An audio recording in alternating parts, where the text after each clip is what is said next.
Ça croustille bien. Délicieux.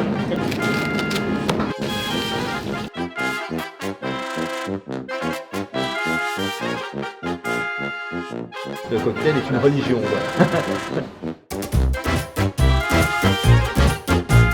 Bon, démarrons avant qu'il commence à pleuvoir. Donc là, on est à la bourse. Où m'amènes-tu manger aujourd'hui? Alors c'est un quartier qui est bien connu des Bruxellois pour tous ses commerces et restaurants asiatiques. On va chez Yi-Chan. Exactement. Je t'emmène rencontrer Yen, qui a repris il y a quelques années le restaurant de ses parents et qui a changé radicalement le concept. Viens avec moi. J'adore cet endroit. Content de vous voir, surtout. Voilà.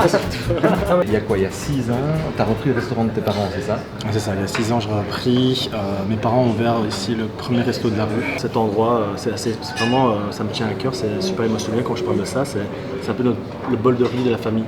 Oui. Parce que c'est grâce à ça que mes parents ont pu financer toutes les études de mes frères et sœurs et moi-même. Et t'as tout changé, le nom, la déco, c'est ça. le concept, t'as dit Yi-Chan, je crois que ça signifie héritage en chinois, c'est ça. Pour un petit clin d'œil à mes parents. La carte, elle est assez réduite finalement. Elle est réduite, ouais, elle est réduite. Et ce qui est sympa aussi, c'est que comme elle est réduite, les gens se posent la question en disant mais c'est pas possible qu'il n'y a que ça.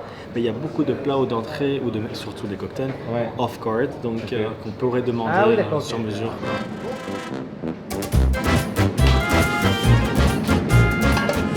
En fait, on prépare chaque matin la farce et la pâte. Et à la commande, le chef les plie et les roule. Il préfère travailler à l'ancienne, donc vous voyez, avec le couteau à la main, avec ses techniques et tout. Dim sum, c'est très délicat. Et là, comme c'est une pâte à base de riz, ça sèche super vite.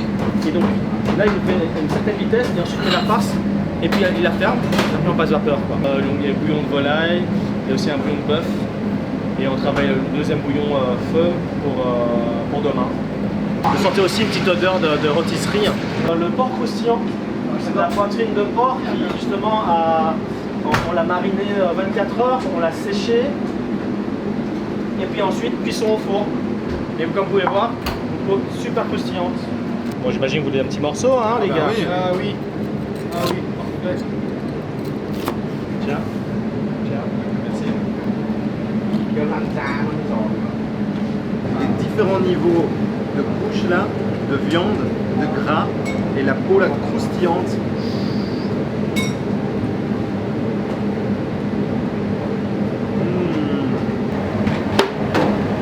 Ce que le chef a préparé là juste à l'instant, c'était une crêpe de riz vapeur. Ton cocktail à base de gingembre et de whisky. Hein. Pour toi, un petit cocktail exotique à base de rhum. C'est pas le cocktail qui t'est servi en 5 minutes. Hein. C'est, on prend le temps, c'est comme dans les grands hôtels.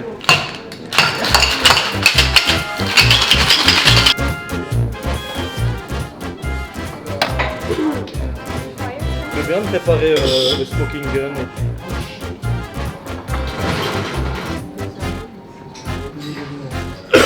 Oh là là, attends. Santé. Santé. Franchement, c'est super bon. Très très bon. Et donc il y a pas mal de clients qui viennent ici juste boire un cocktail et sans manger. Ah ouais. Le feu à la base, il existe, c'est grâce à la colonisation française, parce que ça vient du pot-au-feu. Ah ouais, c'est pas mal. Voilà, incontournable feu, qui est justement recette de papa, grand-père. Là, juste moi qui a décidé de changer un peu la viande et travailler avec des Randonk. Ah ouais. Chez Belgique. Ah oui, oui. Une viande beaucoup plus affinée et meilleure en goût, quoi. C'est une bière que tu fais toi. C'est ça. Picho, déjà, premièrement, ça veut dire bière en chinois. Elle reste assez limitée. Ouais. Mais on fait des brassins chaque mois. Des amis qui me supportent comme l'air du temps, qui prennent notre bière, et avec tous ces autres restaurants comme le Salsamon, Vertige, Riso. On a aussi le Beaux-Arts étoilé, pâte de blé avec une farce de porc gingembre. Attention, petit jus de cuisson. Ouais. Vraiment une explosion de saveur en bouche. Très frais, fraîcheur franchement. Moi j'ai très envie d'aller goûter ce truc croustillant. Bah oui. Parce que les gens voient peut-être pas très bien, mais donc tu as cette pâte ici, et à l'intérieur il y a du croustillant. Et alors tu peux voir que la viande elle va cuire comme ça dans le bouillon. Délicieux. Délicieux.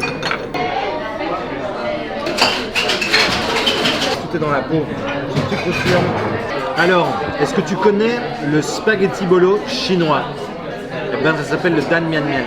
Viens manger, parce que bon. sinon ça va être froid. La vérité, c'est que c'est authentique, c'est ce qu'on recherche, nous étant chinois. C'est vraiment ce qu'on recherche, de venir manger et de manger comme si on mangeait en Chine. On macère les œufs de canne dans une solution saline, dans un bain de solution saline pendant 1 mois. Avec ça, on prépare une petite pâte en mode crème pâtissière chinoise. Ah, il y a un petit jus dedans en fait. Tu vois? Et alors, je sais que tu as une bonne collection de saké.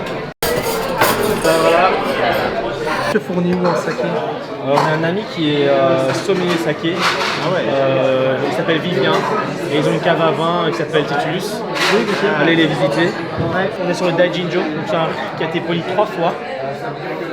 Et vraiment, je trouve que je suis très subtil. Et franchement, le prix est super raisonnable. Quand tu vois, tu t'en sors pas avec une grosse addition. Et en plus, le service est impeccable. Mais vraiment parfait. C'était top, franchement. Un grand merci à vous d'être Génial. venus. Merci pour cette dégustation de saké découverte. On a appris pas mal de choses et c'est très très bon.